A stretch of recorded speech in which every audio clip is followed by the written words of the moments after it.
Soyez les bienvenus dans cette nouvelle édition des actualités du passé.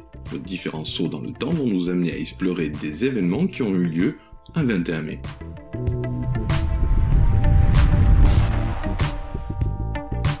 C'est au Bourget à 22h30 ce samedi 21 mai 1927, devant une foule immense, que Lindbergh rentre dans l'histoire de l'aéronautique comme le premier pilote à avoir traversé en solitaire l'Atlantique. Après 33h30 de vol à bord du Spirit of Saint-Louis, il vient de relier New York à Paris. Cependant, contrairement à une idée répandue, Lindbergh n'est pas le premier à avoir traversé l'océan Atlantique en avion, mais seulement le premier à l'avoir fait en solitaire sans escale. D'autres équipages l'avaient réalisé soit par étapes ou sur un seul vol, mais avec plusieurs pilotes à bord. Ainsi, si la traversée de Lindbergh est certes un véritable exploit, son image de pionnier est en partie usurpée. Son succès a lieu 12 jours après la disparition des pilotes français Charles Nuygenser et François Colly, qui avaient tenté la traversée d'est en ouest en partant du Bourget à bord de l'Oiseau Blanc. Pendant ces 33 heures de traversée, Lindbergh a dû lutter contre le sommeil. À plusieurs reprises, il se réveilla alors que le train d'atterrissage touchait les vagues.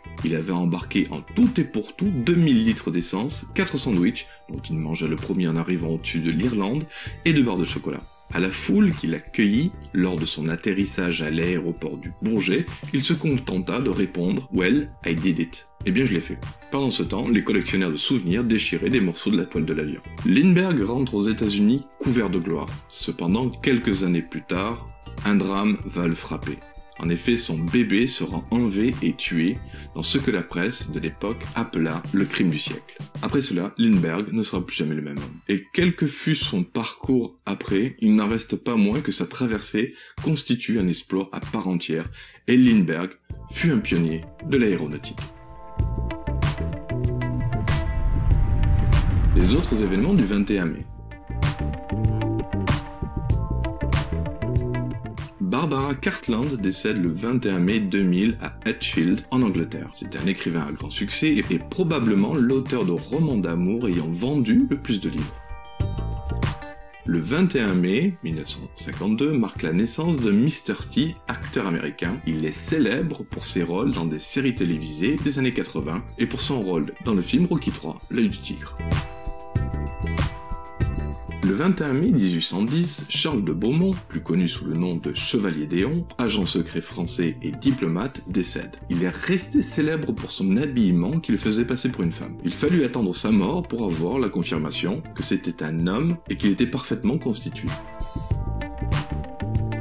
Et enfin, Alexander Pope, poète britannique, est né à Londres un 21 mai 1688. Il est l'écrivain anglais le plus souvent cité après William Shakespeare, et 2 satellites de la planète Uranus portent le nom de personnages d'œuvres d'Alexander Pope, Belinda et Umbriel.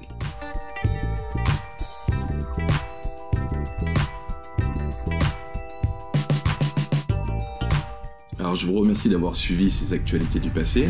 Alors n'oubliez pas, si vous voulez avoir un accès facile à toutes les vidéos des actualités du passé, vous pouvez les retrouver sur la chaîne YouTube Les Tunnels du Temps.